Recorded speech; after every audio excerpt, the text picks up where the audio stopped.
Hello friends, welcome to crazy GK trick. तो friends, आज का ये जो हमारा सेशन है ये स्पेशली मध्य प्रदेश के स्टूडेंट के लिए डेडिकेटेड रहने वाला है, क्योंकि आज के इस वीडियो में हम मध्य प्रदेश जीके के टॉप 100 इंपॉर्टेंट एमसीक्यूज क्वेश्चन को यहाँ पर डिस्कस करने वाले हैं, जो कि 2023 में मध्य प्रदेश की सभी एग्जाम में आपको डेफिनेटली देखने को मिलेंगे।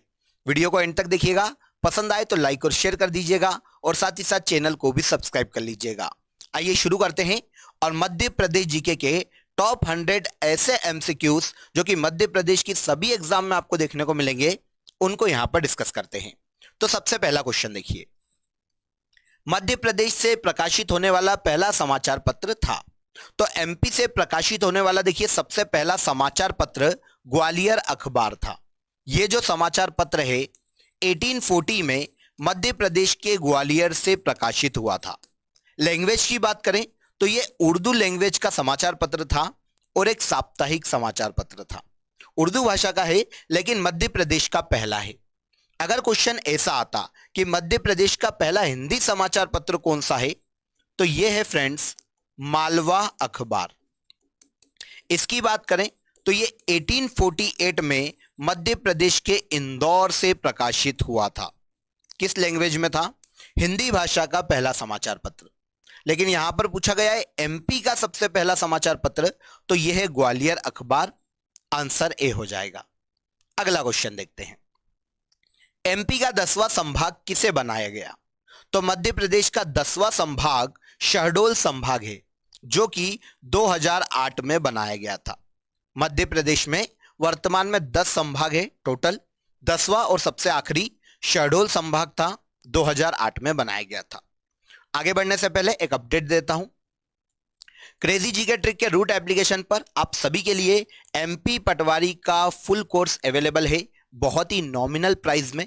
तो अगर आप एमपी पटवारी की तैयारी हमारे साथ करना चाहते हैं तो आप प्ले स्टोर से रूट एप्लीकेशन को डाउनलोड कर लीजिए। वहां पर आपके लिए फुल एमपी पटवारी का कोर्स अवेलेबल है।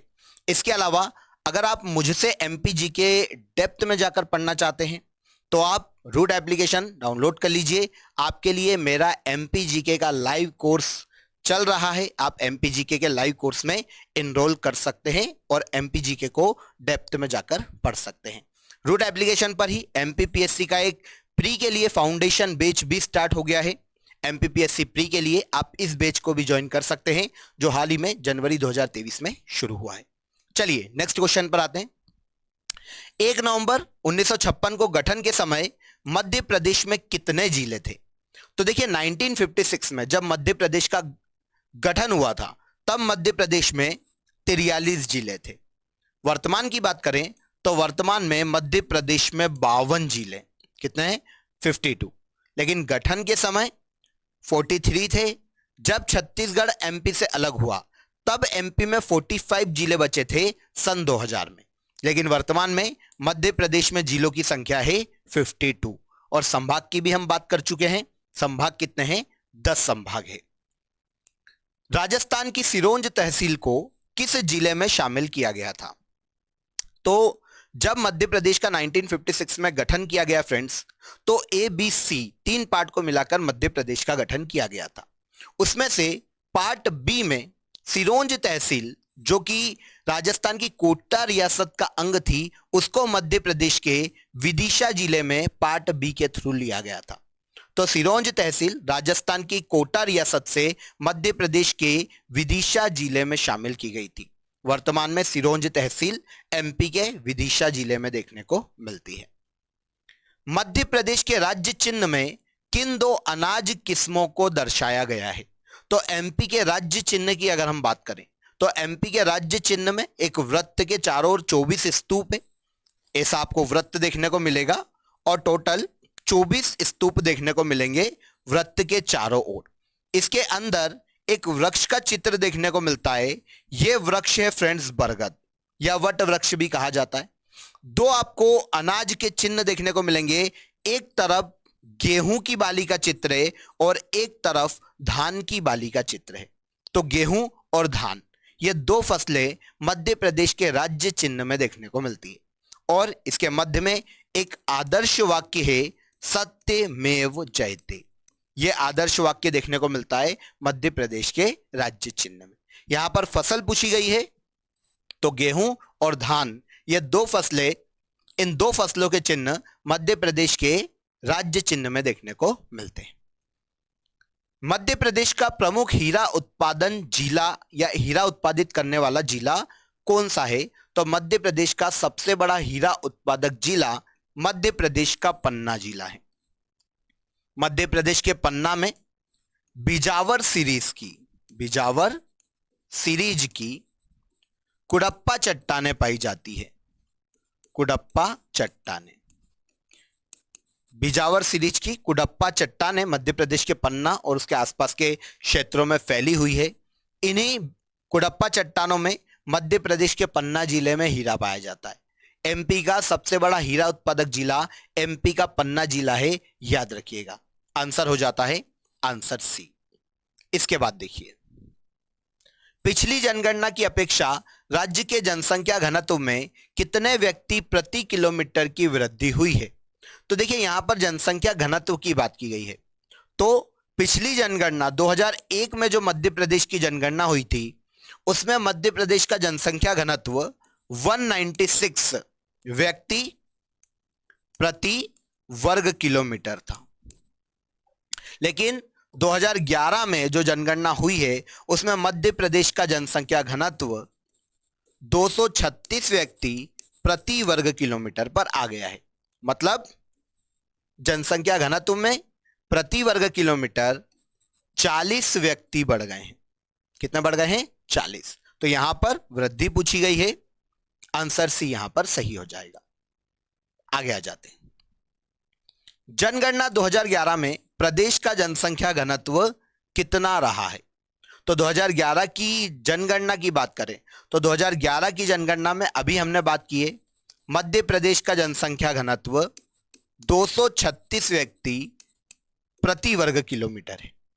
आंसर हो जाएगा आंसर बी। 2001 में यह 196 व्यक्ति प्रति वर्ग किलोमीटर था, जो बढ़कर 236 व्यक्ति प्रति वर्ग किलोमीटर पर आ गया है। आंसर बी यहां पर सही हो जाएगा। इसके बाद अगला क्वेश्चन देखिए, राज्य में न्यूनतम साक्षर जिला कौन सा है? तो देखिए मध्य प्रदेश में न्यूनतम साक्षर जिला है मध्य प्रदेश का अलीराजपुर। मध्य प्रदेश के अलीराजपुर में कुल 100% जनसंख्या में 36.1% जनसंख्या साक्षर है, जो कि मध्य प्रदेश के किसी भी जिले में सबसे कम है।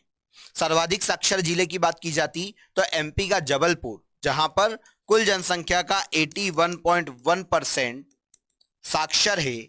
एमपी का जबलपुर सर्वाधिक साक्षरता जनसंख्या वाला जिला है। न्यूनतम साक्षरता एमपी के अलीराजपुर में है। आंसर ए यहां पर सही हो जाएगा। मध्य प्रदेश का लिंगानुपात राष्ट्रीय लिंगानुपात से कितना कम है? देखिए यहां पर हमको दो लिंगानुपात के बारे में जानकारी होना चाहिए, तभी ऐसे क्वेश्चन हम बना पाएंगे। देखिए अगर हम राष्ट्रीय लिंगानुपात की बात करते हैं 2011 में, तो वो 943 है प्रति 1000 पुरुष पर, और यहीं पर 2011 में एमपी के लिंगानुपात की बात करते तो ये 931 है प्रति 1000 पुरुष पर। तो अगर मध्य प्रदेश लिंगानुपात को भारत के लिंगानुपात से कंपेयर करें तो प्रति 1000 पुरुष पर मध्य प्रदेश में 12 महिलाएं कम हैं। तो यहां पर आंसर हो जाएगा आंसर बी।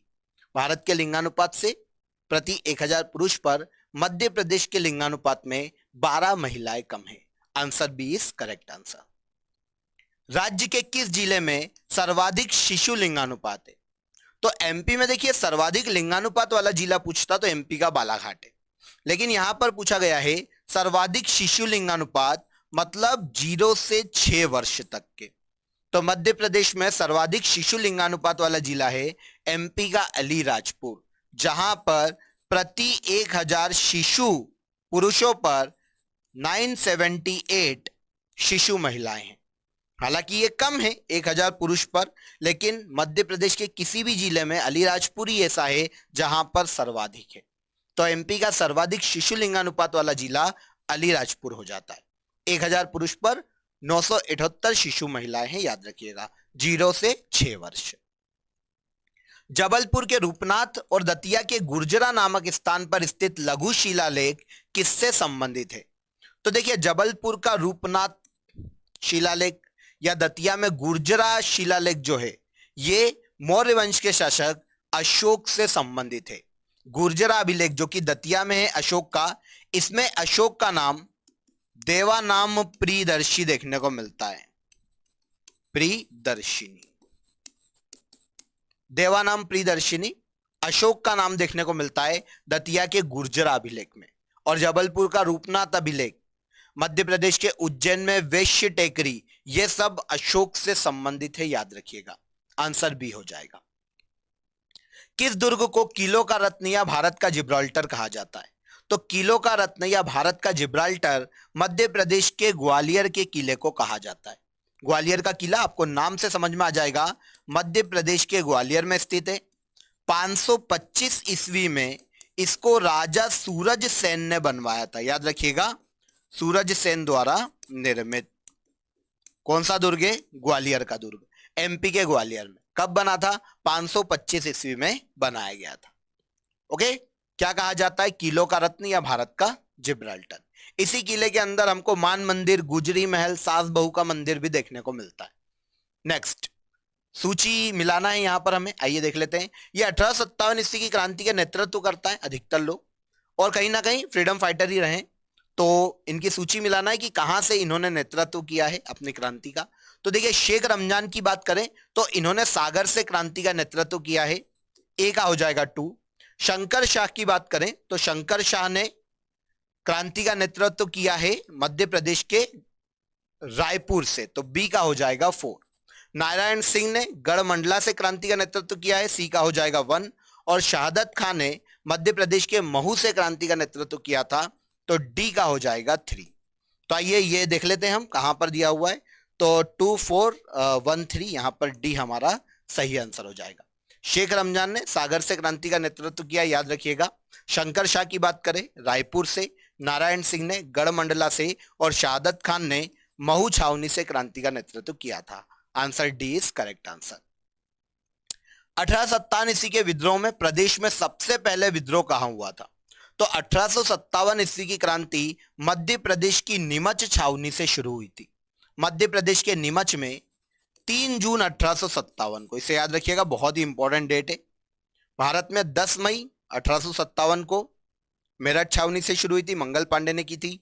एमपी की बात हो रही है, नीमच छावनी से 3 जून 1857 ईस्वी को मध्य प्रदेश में 1857 ईस्वी क्रांति शुरू हुई थी। आंसर ए, नीमच छावनी से। भोपाल राज्य भारतीय संघ में कब शामिल हुआ? तो देखिए, भारत की आजादी के बाद भी भोपाल एक स्वतंत्र रियासत के रूप में काम कर रहा था, जिसके नवाब थे हमीदुल्ला खां, याद रखिएगा। यह भोपाल के अंतिम नवाब है, हमीदुल्ला खां। इनसे लेकर भोपाल रियासत को भारत संघ में 1 जून 1949 को शामिल किया गया था।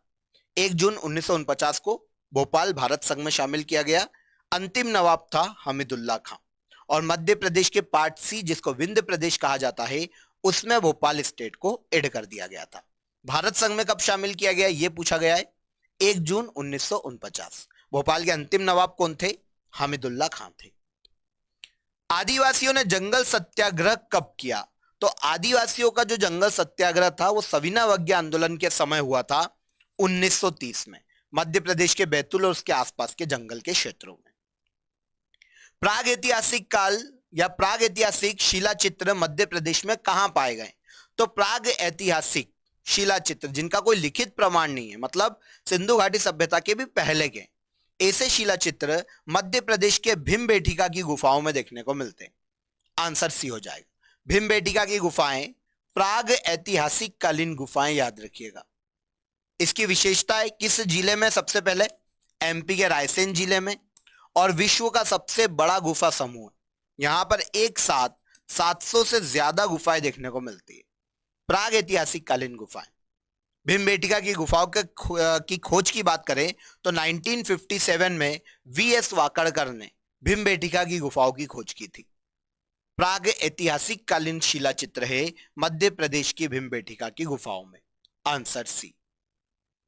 वर्ष 1930 के टुरिया जंगल सत्याग्रह का नेतृत्व किसने किया था? तो देखिए मध्य प्रदेश के बैतूल जिले में, कहां पर? बैतूल जिले, मध्य प्रदेश के बैतूल जिले में टुरिया जंगल सत्याग्रह हुआ था, जिसका नेतृत्व गंजन सिंह कोरकू ने किया था। टुरिया जंगल सत्याग्रह के नाम से जाना जाता है। सविना अवज्ञा आंदोलन के समय 1930 में हुआ था। गंजन सिंह कोरकू इसके नेतृत्व करता थे। Answer B. चरण पादुका नरसंहार किसके आदेश पर किया गया था? तो सबसे पहला क्वेश्चन तो यह आता है कि चरण पादुका नरसंहार एमपी के किस जिले में हुआ? तो यह है एमपी का छतरपुर जिला।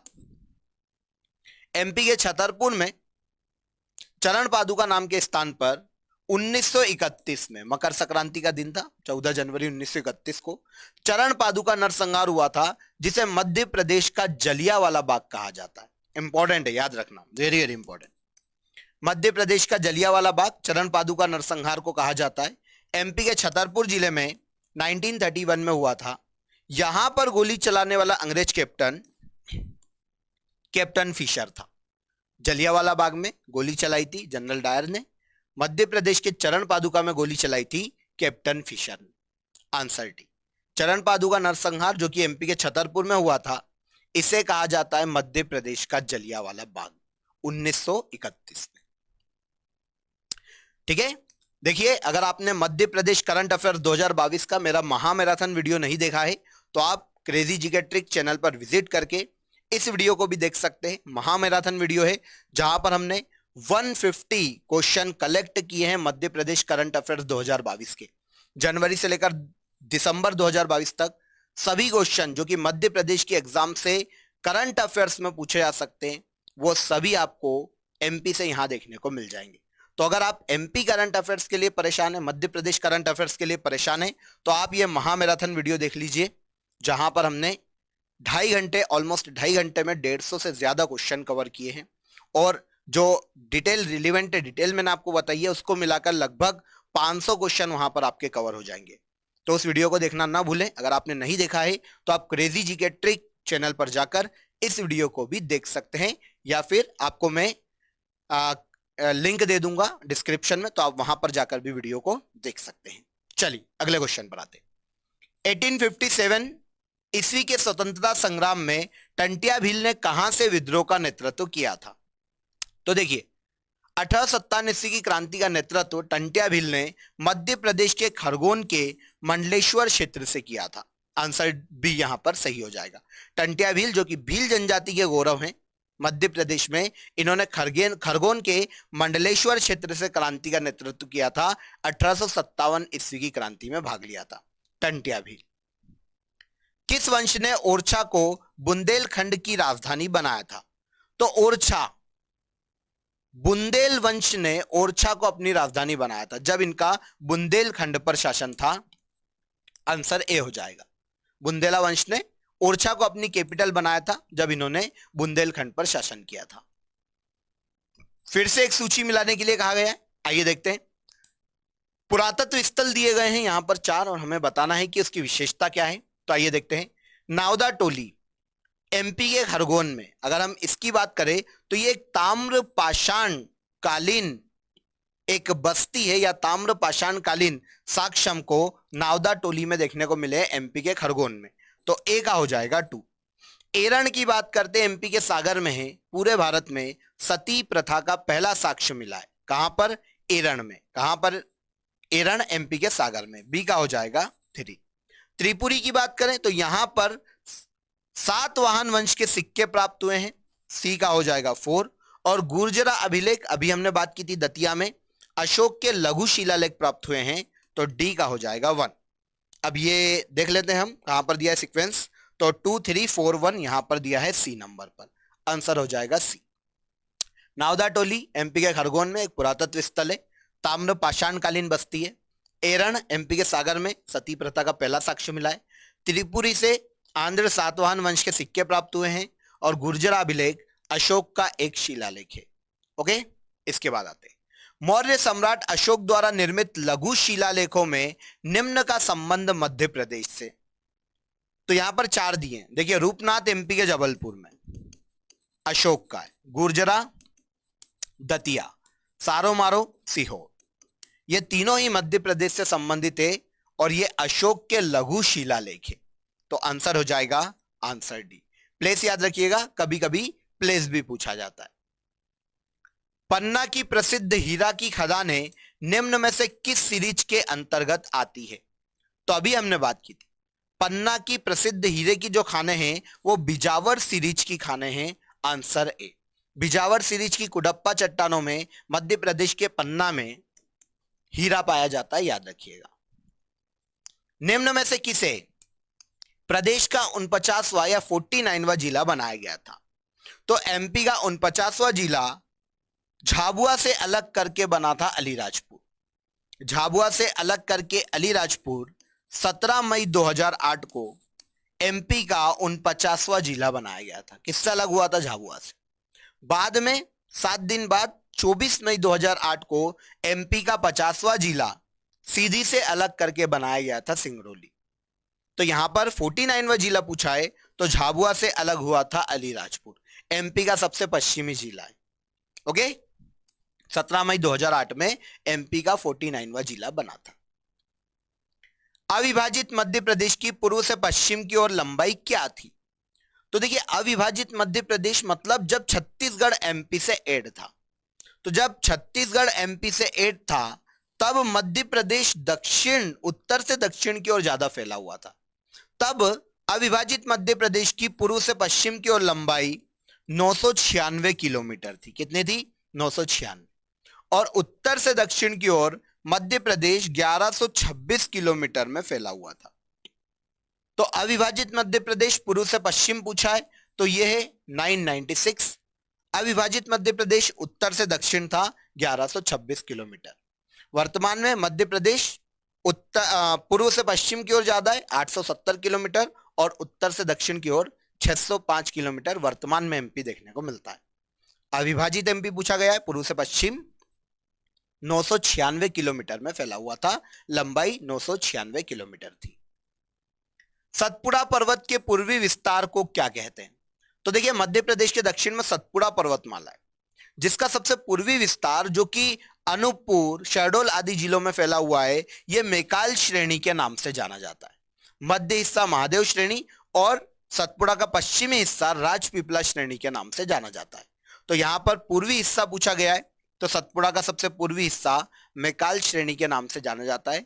यहीं पर अनूपपुर में नर्मदा का उद्गम होता है, इसलिए नर्मदा को मेकल सुता के नाम से जाना जाता है क्योंकि वो हिस्सा, सतपुड़ा का पूर्वी हिस्सा मेकाल श्रेणी कहलाता है। भालकुंड जलप्रपात कहां स्थित है? तो भालकुंड जलप्रपात मध्य प्रदेश के सागर जिले में स्थित है, याद रखिएगा। किस नदी पर है यह पूछा जाए तो यह बेतवा की सहायक बीना नदी पर स्थित है।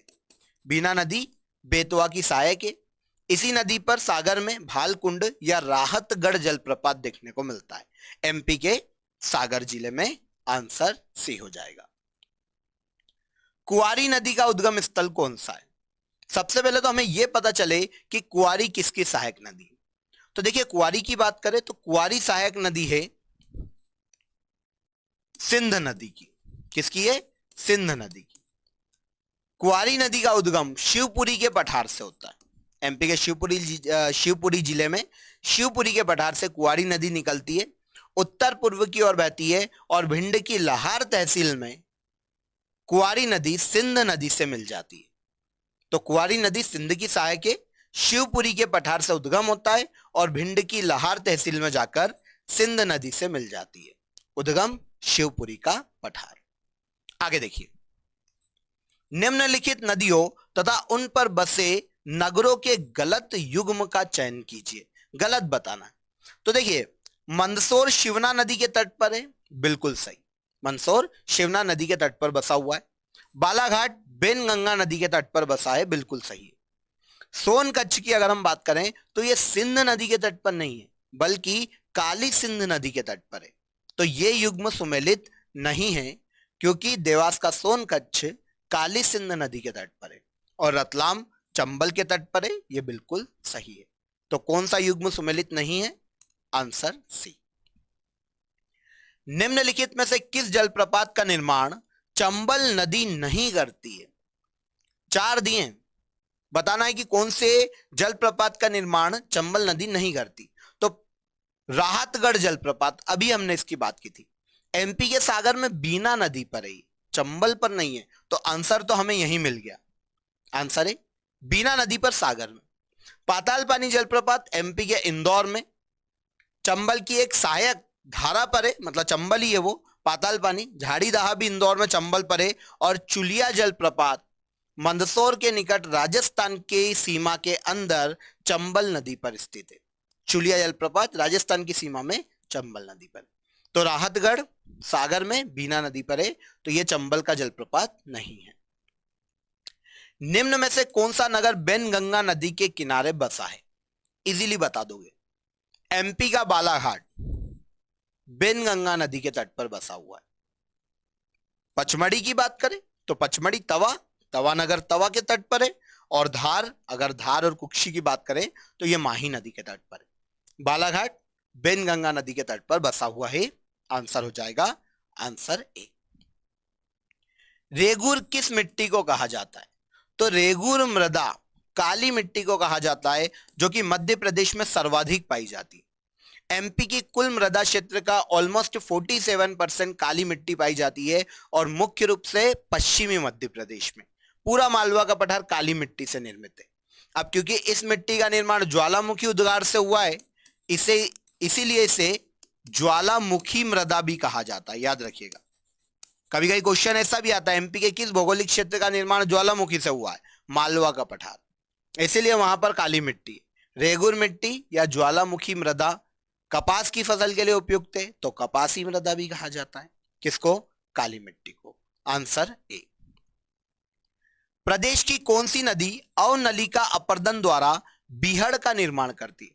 तो अवनलिका अपर्दन के द्वारा बीहड़ का निर्माण करने वाली नदी है मध्य प्रदेश की चंबल नदी।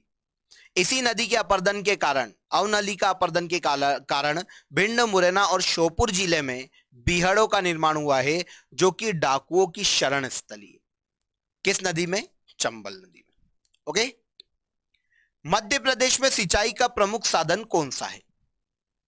तो एमपी में 100% सिंचित जो क्षेत्र है, उसमें से ऑलमोस्ट 68.51% क्षेत्र पर कुएं और नलकूपों से सिंचाई की जाती है, सबसे ज्यादा। तो मध्य प्रदेश में सिंचाई का प्रमुख साधन कुएं और नलकूप है, याद रखिएगा। ठीक है। 100% में से ऑलमोस्ट 68% क्षेत्र पर कुएं और नलकूपों से एमपी में सिंचाई की जाती है। पर्टिकुलर जिला पूछे तो एमपी में कुएं से सबसे ज्यादा सिंचाई की जाती है मध्य प्रदेश के मंदसौर में। नलकूप से सिंचाई की जाती है एमपी में सबसे ज्यादा इंदौर में। ठीक है। तो इसके तालाब और नहर की भी बात कर लेते हैं, तो एमपी में नहर से सबसे ज्यादा सिंचाई होती है होशंगाबाद में, और एमपी में तालाब से सबसे ज्यादा सिंचाई होती है एमपी के बालाघाट जिले में। तो याद रखिएगा, सर्वाधिक सिंचाई का साधन पूछा है तो वो कुएं और नलकूप है। कुल सिंचित क्षेत्र जो 100% है, उसमें से 68% मध्य प्रदेश में कुएं और नलकूपों का उपयोग किया जाता है सिंचाई के लिए। आगे बढ़ते हैं। मध्य प्रदेश की पहली नदी घाटी परियोजना कौन सी है? एमपी की सबसे पहली नदी घाटी परियोजना है फ्रेंड्स चंबल नदी घाटी परियोजना। एमपी के गठन से पहले 1953 में ही शुरू हो गई थी चंबल नदी घाटी परियोजना। ओके। मध्य प्रदेश की पहली नदी घाटी परियोजना है चंबल नदी पर। इस परियोजना के तहत 3 बड़े डैम है, एमपी के मंदसौर में गांधी सागर, और 2 राजस्थान में जवाहर सागर और राणा प्रताप सागर। तो चंबल नदी घाटी परियोजना जो कि चंबल नदी पर है, 1953 में शुरू की गई थी, एमपी की पहली नदी घाटी परियोजना चंबल नदी घाटी परियोजना। केन बेतवा परियोजना किस राष्ट्रीय उद्यान से होकर गुजरती है या गुजरेगी? तो केन बेतवा लिंक परियोजना जो कि नदी जोड़ो परियोजना के तहत पूरे भारत में जोड़ी गई पहली नदी है, ये मध्य प्रदेश के पन्ना नेशनल पार्क से होकर गुजरती है। केन बेतवा लिंक परियोजना मध्य प्रदेश के पन्ना जिले में पन्ना नेशनल पार्क से होकर गुजरती है। Answer C. सुमेलित कीजिए। आइए देख लेते हैं। यहां पर कुछ परियोजनाएं दी गई है नदियों की, और सामने उसके पैरेलल एक नाम दिए गए हैं जो कि दूसरे नाम से ही पुकारे जाते हैं, तो वो बताना है। बरगी परियोजना की बात करें तो बरगी परियोजना जो कि बरगी नदी पर जबलपुर में, इसे रानी अवंतीबाई परियोजना के नाम से भी जाना जाता है, तो ए का हो जाएगा 4। हलाली परियोजना की बात करें तो रायसेन और विदिशा में फैली हुई है और यह परियोजना सम्राट अशोक सागर परियोजना के नाम से जानी जाती है, बी का 3 हो जाएगा। रानी लक्ष्मीबाई परियोजना जो कि उत्तर प्रदेश के ललितपुर में बेतवा नदी पर है, राजघाट परियोजना के नाम से जानी जाती है, सी का 2 हो जाएगा। अपर बेनगंगा परियोजना को संजय सरोवर परियोजना के नाम से जाना जाता है जो कि बेनगंगा नदी पर है, डी का हो जाएगा 1। अब ये सीक्वेंस देख लेते हैं, 4 3 2 1 यहां पर दिया गया है सी नंबर पर। ओके, बरगी परियोजना ही रानी अवंतीबाई परियोजना के नाम से जानी जाती है।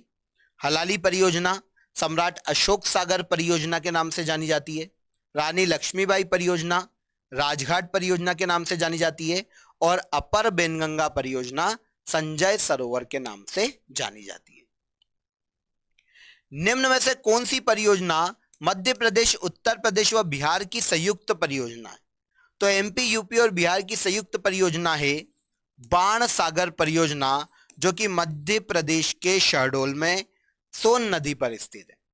मध्य प्रदेश के शहडोल में सोन नदी पर बाण सागर परियोजना 3 राज्यों के मध्य लाभान्वित है, एमपी, यूपी और बिहार, क्योंकि सोन नदी इन 3 राज्यों में बहती है। बाण सागर परियोजना एमपी के शहडोल में, याद रखना इंपॉर्टेंट है, क्वेश्चन पूछा जाता है। इसके बाद अगला क्वेश्चन देखिए, यहां पर नहर दी गई है और लाभान्वित होने वाले जिले दिए गए हैं, सुमेलित करना है। देखिए, बेनगंगा की बात करें तो यह नहर एमपी के बालाघाट में है, ए का हो जाएगा 4। चंबल नहर से लाभान्वित होते हैं भिंड, मुरैना और मंदसौर, बी का हो जाएगा 3। बारना नहर एमपी के होशंगाबाद में, सी का 2। और हलाली नहर की अगर हम बात करें तो एमपी के विदिशा और रायसेन जिले हलाली नहर से लाभान्वित होते हैं, तो डी का हो जाएगा 1। अब ये सीक्वेंस देखिए, ऑप्शन बी पे दी गई है, तो बी यहां पर हमारा सही हो जाएगा। प्रदेश में गांजे का उत्पादन किस जिले में होता है? वेरी वेरी इंपॉर्टेंट है, याद रखिएगा। गांजा और अफीम, ये 2 क्वेश्चन सबसे ज्यादा एग्जाम में पूछे जाते हैं। तो एमपी का सबसे बड़ा गांजा उत्पादक जिला पूछा गया है, तो यह है एमपी का खंडवा। लेकिन अफीम उत्पादक जिला पूछा जाता है तो एमपी का सबसे बड़ा अफीम उत्पादक जिला है मध्य प्रदेश का मंदसौर जिला। गांजे का सबसे बड़ा उत्पादक खंडवा और अफीम का सबसे बड़ा उत्पादक है मंदसौर। राष्ट्रीय अंगूर अनुसंधान केंद्र कहां स्थापित किया जा रहा है? तो राष्ट्रीय अंगूर अनुसंधान केंद्र मध्य प्रदेश के रतलाम में स्थापित किया जा रहा है, क्योंकि एमपी का रतलाम एमपी का सबसे बड़ा अंगूर उत्पादक जिला है। जवाहरलाल नेहरू कृषि यूनिवर्सिटी जबलपुर की स्थापना किस वर्ष की गई? तो देखिए, Jawaharlal Nehru agriculture university MP के जबलपुर में है, इसकी स्थापना 1964 में की गई थी। एमपी में 2 एग्रीकल्चर यूनिवर्सिटी है, याद रखिएगा। पहली तो जवाहरलाल नेहरू हो गई 1964 में एमपी के जबलपुर में, दूसरी विजया राजे सिंधिया एग्रीकल्चर यूनिवर्सिटी ग्वालियर में 2008 में स्थापित हुई थी। दोनों को याद रखिएगा, इंपॉर्टेंट है। भारतीय वन प्रबंधन संस्थान कहां स्थित है? तो देखिए, भारतीय वन प्रबंधन संस्थान मध्य प्रदेश में स्थित है। अगर क्वेश्चन ऐसा आ जाता है कि मध्य प्रदेश के किस जिले में स्थित है, तो मध्य प्रदेश के भोपाल जिले में स्थित है भारतीय वन प्रबंधन संस्थान। अगर भारतीय वन अनुसंधान संस्थान पूछता तो वो उत्तराखंड के देहरादून में, लेकिन उसका क्षेत्रीय कार्यालय मध्य प्रदेश के जबलपुर में। भारतीय वन प्रबंधन संस्थान एमपी के भोपाल में और भारतीय वन अनुसंधान संस्थान का क्षेत्रीय कार्यालय एमपी के जबलपुर में। राज्य में सर्वाधिक वन किस जिले में है? तो एमपी में सबसे ज्यादा वन एमपी के बालाघाट जिले में। बालाघाट का जो 100% एरिया है उसमें से लगभग 54% क्षेत्र पर बालाघाट में वन है। एमपी का सबसे ज्यादा वन क्षेत्र वाला जिला एमपी का बालाघाट है। मध्य प्रदेश में देश के कुल वन क्षेत्र के कितने प्रतिशत वन पाए जाते हैं? तो देश के कुल टोटल 100% वन क्षेत्र का 12.4% वन मध्य प्रदेश में पाया जाता है। आंसर ए हो जाएगा।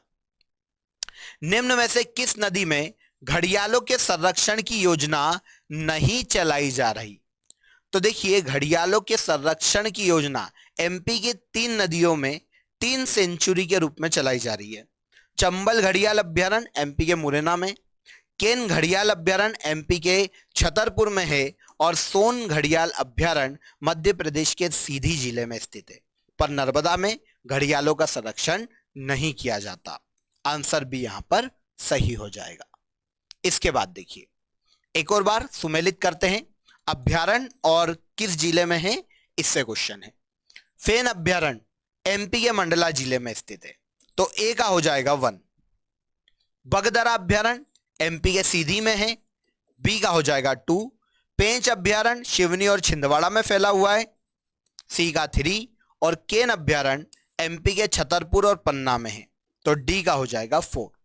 तो आंसर हो जाएगा यहां पर 1 2 3 4, मतलब आंसर ए। फेन अभ्यारण्य मंडला, बगदरा सीधी, पेंच शिवनी और छिंदवाड़ा, और केन एमपी के छतरपुर और पन्ना जिले में फैला हुआ है। इसके बाद देखते हैं, राजकीय पक्षी शाह बुलबुल का संरक्षण किस अभ्यारण्य में किया जा रहा है। तो शाह बुलबुल, जिसे पैराडाइज फ्लाई कैचर या दूधराज के नाम से भी जाना जाता है, इसका संरक्षण मध्य प्रदेश के सरदारपुर अभ्यारण्य में किया जा रहा है, जो एमपी के धार में स्थित है। आंसर भी। वैसे एक और अभ्यारण्य है जहां पर दूधराज का संरक्षण किया जाता है, वो है सैलाना अभ्यारण्य एमपी के रतलाम। तो धार के सरदारपुर और रतलाम के सैलाना अभ्यारण्य में राज्य पक्षी दूधराज का संरक्षण किया जा रहा है। भारतीय वन्य जीव अधिनियम किस वर्ष में बनाया गया था। तो भारतीय वन्य जीव संरक्षण अधिनियम, जो कि वन्य जीवों के शिकार पर प्रतिबंध लगाने के उद्देश्य से लाया गया था, 1972 में लाया गया था। आंसर सी, भारतीय वन्य जीव संरक्षण अधिनियम 1972। लेकिन अगर भारतीय वन संरक्षण अधिनियम पूछा जाता तो 1980 में लाया गया था। दोनों में डिफरेंस है, याद रखिएगा। भारतीय वन्य जीव संरक्षण अधिनियम 1972 और भारतीय वन संरक्षण अधिनियम 1980 में लाया गया था। पन्ना राष्ट्रीय उद्यान में टाइगर प्रोजेक्ट योजना कब लागू की गई थी। तो पन्ना नेशनल पार्क, जो कि एमपी के पन्ना जिले में 1981 में स्थापित हुआ था। नेशनल पार्क 1981 में स्थापित हुआ था, लेकिन इस नेशनल पार्क में प्रोजेक्ट टाइगर 1994 में लागू किया गया था। आंसर भी। पन्ना नेशनल पार्क से केन नदी गुजरती है, याद रखिएगा। मध्य प्रदेश का एकमात्र एबेस्टस उत्पादक जिला कौन सा है। तो मध्य प्रदेश का एकमात्र एबेस्टस उत्पादक जिला मध्य प्रदेश का झाबुआ है। याद रखिएगा, मध्य प्रदेश में सर्वाधिक एबेस्टस और रॉक फास्फेट का उत्पादन मध्य प्रदेश का झाबुआ जिला करता है। एकमात्र एबेस्टस उत्पादक जिला है मध्य प्रदेश का, एमपी का झाबुआ जिला। आगे देखते हैं, मध्य प्रदेश का प्रमुख कोयला क्षेत्र कौन सा है। तो मध्य प्रदेश का प्रमुख कोयला क्षेत्र, वैसे तो सोहागपुर कोयला क्षेत्र है एमपी के शहडोल में, लेकिन यहां पर ऑप्शन नहीं दिया गया। तो दूसरा बड़ा कोयला क्षेत्र है एमपी का सिंगरौली कोयला क्षेत्र, जहां पर विश्व की दूसरी मोटी कोयला परत पाई जाती है। यहां पर 136 मीटर मोटी कोयला परत पाई जाती है, जो कि विश्व की दूसरी मोटी कोयला परत है। तो ये एमपी का दूसरा बड़ा कोयला क्षेत्र है। पहला सोहागपुर कोयला क्षेत्र है एमपी के शहडोल में, इसके अलावा सिंगरौली कोयला क्षेत्र यहां पर आंसर हो जाएगा। मध्य प्रदेश के किस क्षेत्र से टंगस्टन प्राप्त होता है। तो मध्य प्रदेश का सबसे बड़ा टंगस्टन उत्पादक जिला मध्य प्रदेश का होशंगाबाद है, याद रखिएगा। आंसर सी हो जाएगा। मध्य प्रदेश में सबसे ज्यादा टंगस्टन और सीसा उत्पादक जिला एमपी का होशंगाबाद है। Answer C. इसके बाद अगला क्वेश्चन देखिए, कोल बेड मिथेन पाई जाती है। तो देखिए, मध्य प्रदेश में कोल बेड मिथेन के जो भंडार है वो रिलायंस कंपनी को मध्य प्रदेश के शहडोल में मिले हैं। तो कोल बेड मिथेन मध्य प्रदेश के शहडोल में पाई जाती है। मध्य प्रदेश ऊर्जा विकास निगम की स्थापना कब की गई। तो मध्य प्रदेश में ऊर्जा संसाधनों की उपलब्धता को सुनिश्चित करने के लिए मध्य प्रदेश ऊर्जा विकास निगम की स्थापना 1982 में की गई थी, और इसका मुख्यालय मध्य प्रदेश के भोपाल में स्थित है। इंपॉर्टेंट क्वेश्चन है, याद रखिएगा। मध्य प्रदेश ऊर्जा विकास निगम 1982 में मध्य प्रदेश के भोपाल में स्थापित किया गया था। मध्य प्रदेश में काली सिंध नदी का उद्गम किस जिले से होता है? तो काली सिंध नदी मध्य प्रदेश के देवास जिले के बागली से निकलती है। देवास जिले के बागली से निकलने वाली काली सिंध नदी उत्तर की ओर बहती है और एमपी के बाद राजस्थान चली जाती है और राजस्थान में चंबल से जाकर मिलती है। मतलब किसकी सहायक है? काली सिंध नदी चंबल नदी की सहायक नदी है। देवास और देवास का सोनकच्छ काली सिंध नदी के तट पर स्थित है, तो देवास के बागली से इस नदी का उद्गम होता है। विंध्याचल वृहद ताप विद्युत परियोजना को किस देश की सहायता से प्रारंभ किया गया था? तो देखिए, विंध्याचल ताप विद्युत केंद्र वर्तमान में मध्य प्रदेश का सबसे बड़ा ताप विद्युत केंद्र है। किस जिले में है? तो यह मध्य प्रदेश के सिंगरौली जिले में स्थित है। सिंगरौली जिले में एमपी का सबसे बड़ा ताप विद्युत केंद्र, इसकी विद्युत उत्पादन क्षमता वर्तमान में 4760 मेगावाट है। ये जो ताप विद्युत केंद्र है, सोवियत संघ रूस के सहयोग से स्थापित किया गया था मध्य प्रदेश के सिंगरौली में। तो विंध्याचल ताप विद्युत केंद्र सोवियत संघ रूस के सहयोग से स्थापित किया गया था। आंसर सी हो जाएगा। एमपी का सबसे बड़ा ताप विद्युत केंद्र, विद्युत उत्पादन क्षमता 4760 मेगावाट है। गांधी सागर बांध पर जल विद्युत केंद्र का निर्माण कब हुआ था? तो देखिए, गांधी सागर बांध जो कि चंबल नदी घाटी परियोजना के तहत मध्य प्रदेश के मंदसौर में बनाया गया है। मध्य प्रदेश के मंदसौर में चंबल नदी पर इस डैम का निर्माण 1960 में किया गया था। 1960 में किया गया था। चंबल नदी पर बनने वाला एमपी का पहला डैम है। इसकी विद्युत उत्पादन क्षमता 115 मेगावाट है। एमपी के मंदसौर में चंबल नदी पर 1960 में स्थापित किया गया था। संजय गांधी ताप विद्युत केंद्र किस जिले में स्थित है? संजय गांधी ताप विद्युत केंद्र मध्य प्रदेश के उमरिया जिले में स्थित है। उमरिया जिले के बिरसिंहपुर में संजय गांधी ताप विद्युत केंद्र देखने को मिलता है। इसीलिए संजय गांधी ताप विद्युत केंद्र को ही बिरसिंहपुर ताप विद्युत केंद्र के नाम से भी जाना जाता है। वेरी वेरी इंपॉर्टेंट है। पूछा जाता है कि मध्य प्रदेश में बिरसिंहपुर ताप विद्युत केंद्र के नाम से किसे जाना जाता है? तो संजय गांधी ताप विद्युत केंद्र को। एमपी के किस जिले में है? एमपी के उमरिया जिले में है। आंसर बी हो जाएगा। अगला क्वेश्चन देखिए, बरगी परियोजना किस जिले में है? तो इसकी हमने पहले भी बात की थी। बरगी परियोजना मध्य प्रदेश के जबलपुर में नर्मदा की सहायक बरगी नदी पर है। इसी परियोजना को रानी अवंतीबाई परियोजना के नाम से भी जाना जाता है। बरगी परियोजना एमपी के जबलपुर में नर्मदा की सहायक बरगी नदी पर स्थित है। नेपानगर कागज मिल को विद्युत आपूर्ति कहां से होती है? तो देखिए, नेपानगर कागज कारखाना, पहला तो क्वेश्चन आता है कि एमपी के किस जिले में है। तो देखिए, इस कागज कारखाने की बात करें फ्रेंड्स, तो यह मध्य प्रदेश के बुरहानपुर में स्थित है। कहां पर? बुरहानपुर। सरकारी क्षेत्र का कागज कारखाना है नेपानगर में। नेपानगर कागज कारखाने के नाम से जाना जाता है। अब अगर ये बुरहानपुर में है तो इसे विद्युत की आपूर्ति भी उसी विद्युत केंद्र से की जाएगी जो बुरहानपुर में होगा। अब इन चारों में से देखिए, चांदनी ताप विद्युत केंद्र मध्य प्रदेश के बुरहानपुर में एमपी का पहला ताप विद्युत केंद्र है। इसकी स्थापना 1953 में की गई थी। एमपी का पहला ताप विद्युत केंद्र कौन सा है? चांदनी ताप विद्युत केंद्र एमपी के बुरहानपुर में है। यहीं पर बुरहानपुर में नेपानगर कागज कारखाना है जिसको विद्युत की आपूर्ति चांदनी ताप विद्युत केंद्र से की जाती है। क्लियर हो जाता है। मध्य प्रदेश विद्युत मंडल की स्थापना कब की गई? तो मध्य प्रदेश में मध्य प्रदेश विद्युत मंडल की स्थापना 1950 में की गई थी। Answer B. 1950 में मध्य प्रदेश विद्युत मंडल एमपी के जबलपुर में स्थापित किया गया था। इसकी विशेषता है फ्रेंड्स, एमपी का जो विद्युत मंडल है, मध्य प्रदेश विद्युत मंडल, पूरे भारत का पहला विद्युत मंडल है। एमपी के जबलपुर में स्थापित किया गया था और इसे शक्ति भवन के नाम से जाना जाता है। यह भी याद रखिएगा, पूछा जा सकता है। मध्य प्रदेश विद्युत मंडल का मुख्यालय जबलपुर में है। शक्ति भवन के नाम से जाना जाता है और 1950 में स्थापित किया गया था एमपी के जबलपुर में। Laxmibai national university of physical education Madhya Pradesh में कहां पर स्थित है? तो लक्ष्मीबाई फिजिकल एजुकेशन इंस्टीट्यूट की अगर हम बात करें, शारीरिक प्रशिक्षण केंद्र की बात करें, तो यह मध्य प्रदेश के ग्वालियर में स्थित है। मध्य प्रदेश के ग्वालियर में Laxmibai university of physical education की स्थापना 1957 में की गई थी। सन भी याद रखिएगा, 1957 में एमपी के ग्वालियर में स्थापित किया गया था।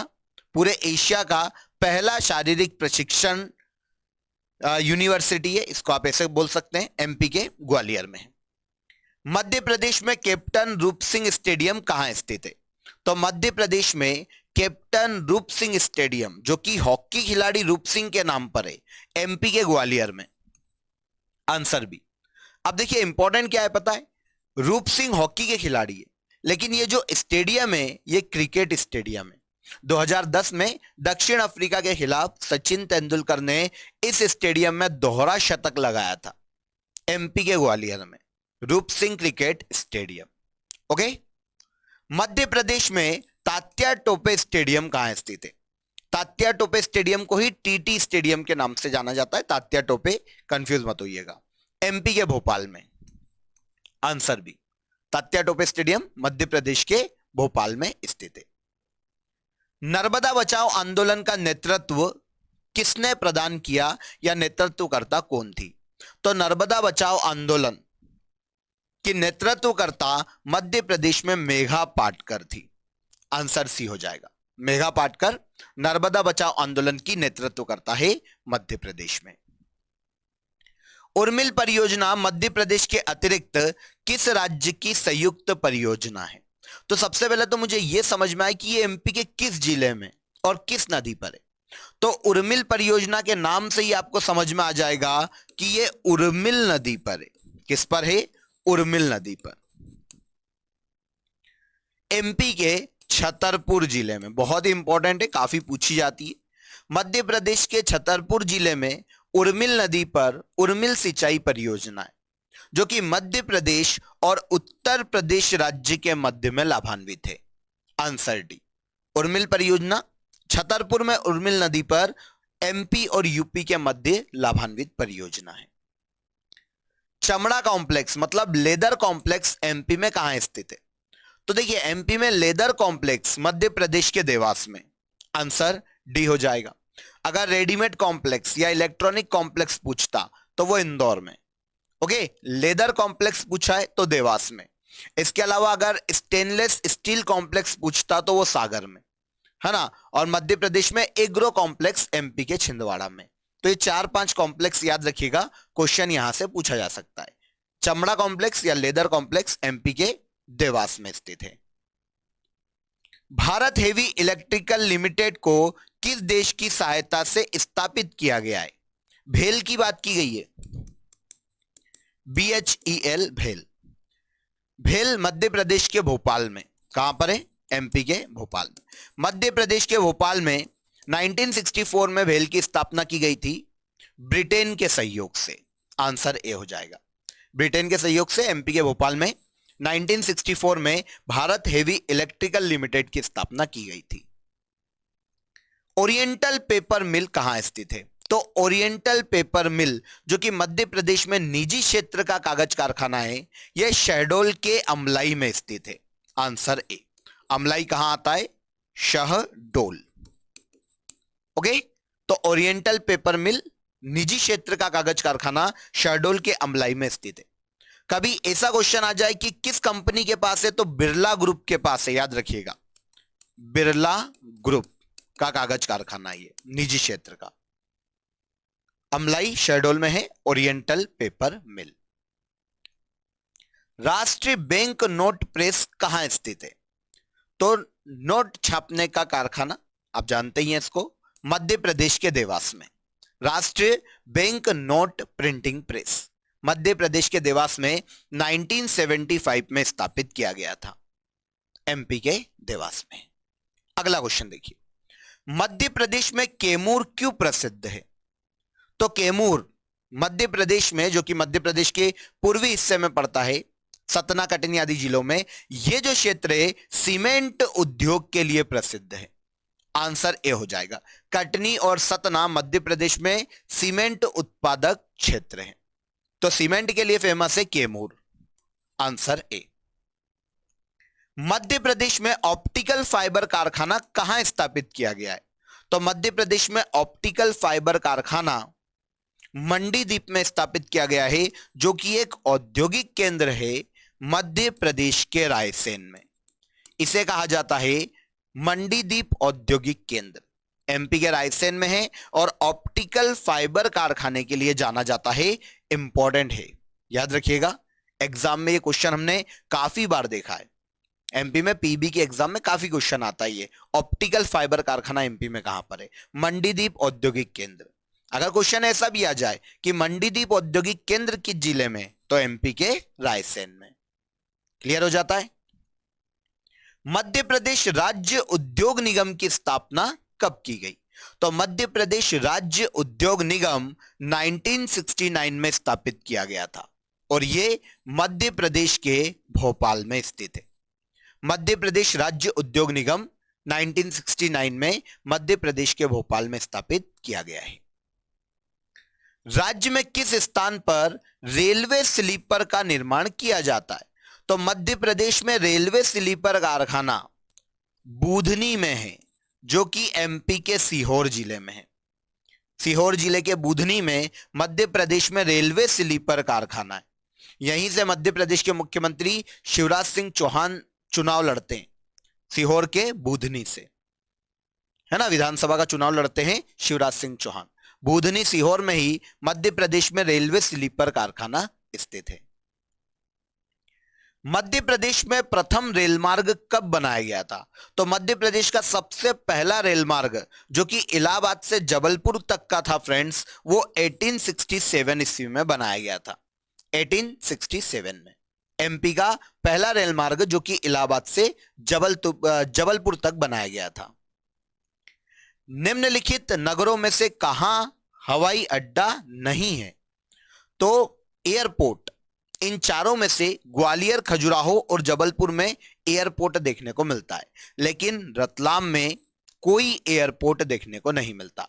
मध्य प्रदेश के 5 प्लेस है जहां पर हमें एयरपोर्ट देखने को मिलेगा। ग्वालियर, खजुराहो और जबलपुर तो यहां पर हो गया।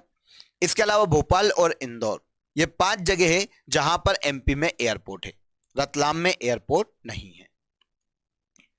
किस राष्ट्रीय उद्यान में हवाई पट्टी की सुविधा उपलब्ध है? तो हवाई पट्टी मध्य प्रदेश में केवल एक ही नेशनल पार्क में देखने को मिलती है और वो है Kanha Kisli national park. Kanha Kisli national park में मध्य प्रदेश में हवाई पट्टी देखने को मिलती है। आंसर सी। प्रदेश का प्रथम समाचार पत्र कहां से प्रकाशित हुआ था? हमने पहले भी बात की है इसकी। एमपी का सबसे पहला समाचार पत्र कौन सा जानते हैं? ग्वालियर अखबार, जो कि 1840 ईस्वी में शुरू हुआ था। कहां से? ग्वालियर से। आंसर सी, नाम ही उसका ग्वालियर अखबार है। 1840 में ग्वालियर से शुरू हुआ था। एमपी का पहला समाचार पत्र है। किस लैंग्वेज में था एमपी का पहला समाचार पत्र? उर्दू लैंग्वेज में था, याद रखिएगा। एमपी में सर्वाधिक प्रसार वाला समाचार पत्र कौन सा है?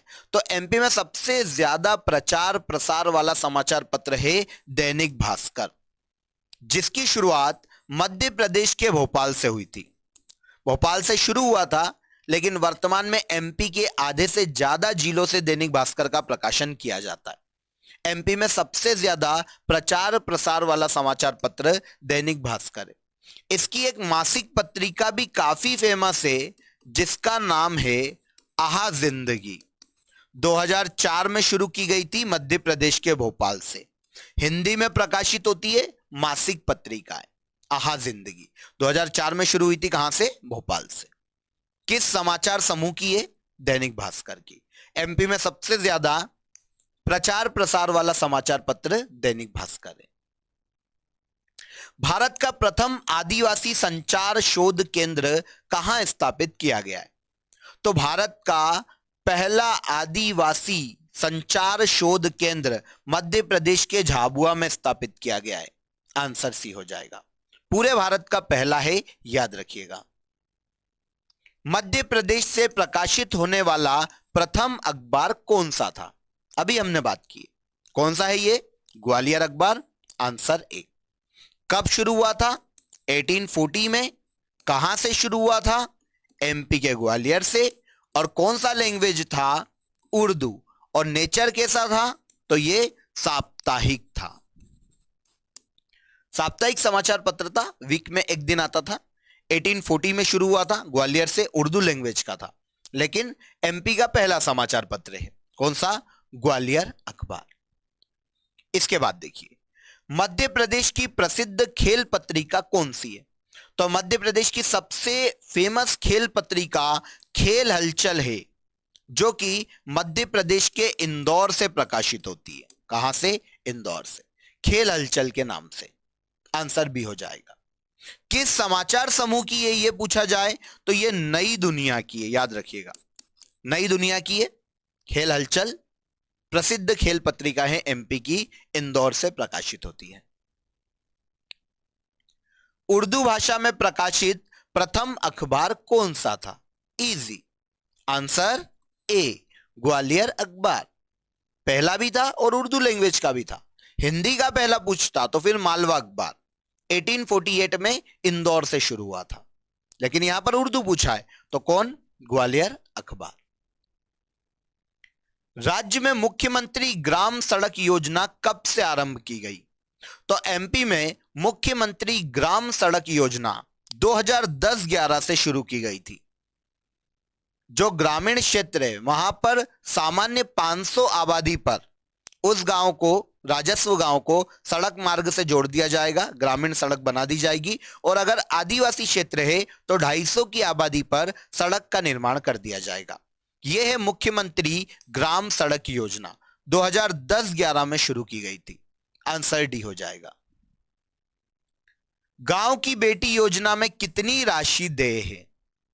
तो गांव की बेटी योजना जो कि 2005 में मध्य प्रदेश में लागू की गई थी, इस योजना के तहत उच्च शिक्षा के लिए बालिकाओं को प्रति माह 500 रुपए और एक साल में 5,000 रुपए तक की राशि प्रदान की जाती है। 500 रुपए प्रति माह और एक साल में 5,000 रुपए की राशि प्रदान की जाती है। गांव की बेटी योजना 2005 में एमपी गवर्नमेंट के द्वारा बालिकाओं के उच्च शिक्षा को प्रोत्साहित करने के लिए लाई गई थी। डॉक्टर बाबा साहेब अंबेडकर राष्ट्रीय सामाजिक विज्ञान संस्थान कहां स्थित है? तो भीमराव अंबेडकर राष्ट्रीय सामाजिक विज्ञान संस्थान मध्य प्रदेश के महू में स्थित है, क्योंकि महू में ही भीमराव अंबेडकर जी का जन्म हुआ था। तो राष्ट्रीय सामाजिक विज्ञान संस्थान इनके नाम पर एमपी के महू में स्थित है। प्रदेश का सबसे पुराना चिकित्सा महाविद्यालय कौन सा है? तो पूरे एमपी में सबसे पुराना चिकित्सा महाविद्यालय मतलब मेडिकल कॉलेज गजरा राजे मेडिकल कॉलेज है, जो कि एमपी के ग्वालियर में है। 1946 में स्थापित हुआ था एमपी के ग्वालियर में गजरा राजे मेडिकल कॉलेज, एमपी का सबसे पुराना मेडिकल कॉलेज है। आंसर ए हो जाएगा। सन याद रखिएगा, 1946 में स्थापित। माखनलाल चतुर्वेदी राष्ट्रीय पत्रकारिता विश्वविद्यालय की स्थापना कब की गई? तो माखनलाल चतुर्वेदी पत्रकारिता यूनिवर्सिटी की अगर हम बात करते हैं तो यह जनवरी 1991 में मध्य प्रदेश के भोपाल में स्थापित की गई थी। मध्य प्रदेश के भोपाल में जनवरी 1991 में माखनलाल चतुर्वेदी राष्ट्रीय पत्रकारिता विश्वविद्यालय की स्थापना की गई थी। पूरे एमपी में एकमात्र पत्रकारिता यूनिवर्सिटी है माखनलाल चतुर्वेदी के नाम पर, एमपी के भोपाल में। कब स्थापित? 1991 जनवरी में, 1991। कस्तूरबा गांधी विद्यालय योजना कब लागू की गई? तो कस्तूरबा गांधी विद्यालय योजना जो कि बालिकाओं की शिक्षा से ही संबंधित है फ्रेंड्स, उन्हें निशुल्क छात्रावास उपलब्ध करवाने, निशुल्क पुस्तकें उपलब्ध कराने के उद्देश्य से कस्तूरबा गांधी विद्यालय योजना मध्य प्रदेश गवर्नमेंट के द्वारा 2005 में लाई गई थी। आंसर बी हो जाएगा। Laxmibai college of physical education कहां है? इसी की अभी हमने बात की थी। शारीरिक प्रशिक्षण महाविद्यालय के नाम से Laxmibai college of physical education Madhya Pradesh के ग्वालियर में स्थित है। 1957 में स्थापित किया गया था, एमपी के ग्वालियर में। मध्य प्रदेश में राजा भोज मुक्त विश्वविद्यालय कहां स्थित है? तो राजा भोज मुक्त विश्वविद्यालय मध्य प्रदेश के भोपाल में स्थित है। याद रखिएगा, यूनेस्को के द्वारा इसे मेगा यूनिवर्सिटी का दर्जा दिया गया है। राजा भोज ओपन यूनिवर्सिटी एमपी के भोपाल में स्थित है। Answer A. मध्य प्रदेश का सबसे पुराना विश्वविद्यालय कौन सा है? मतलब एमपी की सबसे पुरानी यूनिवर्सिटी कौन सी है? तो मध्य प्रदेश की सबसे पुरानी यूनिवर्सिटी है डॉक्टर हरि सिंह गौर विश्वविद्यालय या डॉक्टर हरि सिंह गौर यूनिवर्सिटी। कहां पर है? एमपी के सागर में है। 1946 में स्थापित की गई थी। 1946 हरि सिंह गौर विश्वविद्यालय एमपी के सागर में, एमपी की सबसे पहली यूनिवर्सिटी। Answer A. और एमपी की सबसे बड़ी यूनिवर्सिटी भी यही है। इसके बाद आइए, मध्य प्रदेश साहित्य परिषद की स्थापना कब की गई थी? मध्य प्रदेश साहित्य परिषद मध्य प्रदेश के भोपाल में 1954 में स्थापित किया गया था। कला परिषद भी पूछा जाता है, तो मध्य प्रदेश कला परिषद 1952 और मध्य प्रदेश साहित्य परिषद 1954। कहां पर? एमपी के भोपाल में। कौन सा लोक नृत्य मध्य प्रदेश का नहीं है? तो यहां पर कर्मा, अगर हम इसकी बात करते हैं तो एमपी में गोंड जनजाति में फेमस है। बिहू ये असम का लोक नृत्य है, एमपी में देखने को नहीं मिलता। तो ये ऐसा लोक नृत्य है जो कि मध्य प्रदेश का नहीं है। कौन सा? बिहू। ओके, कहां का है? असम का है। कर्मा एमपी में गोंड जनजाति में मिल जाएगा, भगोरिया भीलों का है, और राई मध्य प्रदेश का लोक नृत्य जो कि बुंदेलखंड में देखने को मिलता है। तो बिहू एमपी का नहीं है, यह असम राज्य में प्रसिद्ध है। मध्य प्रदेश में मालवा उत्सव कहां आयोजित किया जाता है? तो देखिए, मालवा उत्सव जिसकी शुरुआत एमपी में 1991 में की गई थी, एमपी में 3 प्लेस पर लगता है, इंदौर, उज्जैन और मांडू, मतलब धार। सबसे ज्यादा फेमस मांडू का मालवा उत्सव है, ध्यान रखिएगा। तो इंदौर, उज्जैन और मांडू तीनों ही जगह पर मालवा उत्सव का आयोजन किया जाता है। 1991 में 1991 में इसकी शुरुआत की गई थी। आंसर डी हो जाएगा। ये सभी प्लेसेस हैं यहां पर जहां पर मालवा उत्सव का आयोजन किया जाता है। आगे बढ़ते हैं। मध्य प्रदेश में निम्न समारोह और उनके स्थान में से कौन असंबद्ध है? मतलब जो मेल नहीं खाता, उसके बारे में हमको बताना है। तो आइए देखते हैं। ओरछा उत्सव एमपी के ओरछा में लगता है, जो कि टीकमगढ़ जिले में था पहले, क्योंकि ये क्वेश्चन कहीं पुरानी एग्जाम में कहीं पूछा गया है। तो हालांकि अभी ये निवाड़ी में लगेगा, लेकिन पूर्व में तो टीकमगढ़ में लगता था। 1 मिनट के लिए हम इसको मान लेते हैं। पद्माकर समारोह एमपी के सागर में आयोजित किया जाता है, बिल्कुल सही। कवि पद्माकर एमपी के सागर में जन्मे, इसलिए पद्माकर समारोह एमपी के सागर में आयोजित किया जाता है। माखनलाल चतुर्वेदी समारोह यह होशंगाबाद में आयोजित नहीं किया जाता, यह आयोजित किया जाता है मध्य प्रदेश के खंडवा में। हालांकि माखनलाल चतुर्वेदी का जन्म एमपी के होशंगाबाद के बाबई गांव में हुआ है, लेकिन इनके नाम पर समारोह खंडवा जिले में आयोजित किया जाता है। तो ये मेल नहीं खा रहा। सुभद्रा कुमारी चौहान समारोह मध्य प्रदेश के जबलपुर में लगता है, बिल्कुल सही है। तो ये मेल खाता है। तो देखिए, यहां पर ओरछा उत्सव भी अगर हम देखें, है ना, जो ऑप्शन दिए गए उसके तहत वर्तमान में सही नहीं है, लेकिन कभी तो लगता था टीकमगढ़ में।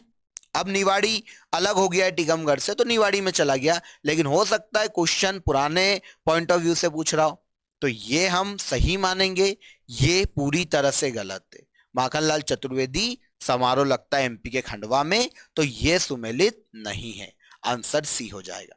ऐसे क्वेश्चन जब भी आते हैं तो थोड़ा सा ध्यान दीजिएगा कि वो क्वेश्चन वर्तमान से रिलेट करके पूछ रहा है या पूर्व से रिलेट करके भी पूछना चाह रहा है। तो ऐसे क्वेश्चन आप गलत करके नहीं आओगे। ओके, इसके बाद सबसे लास्ट क्वेश्चन आज का, मध्य प्रदेश में भोपाल गैस त्रासदी की घटना कब घटित हुई थी? Very very important.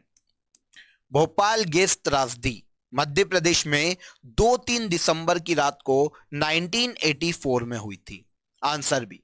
भोपाल में एक कंपनी थी यूनियन कार्बाइड।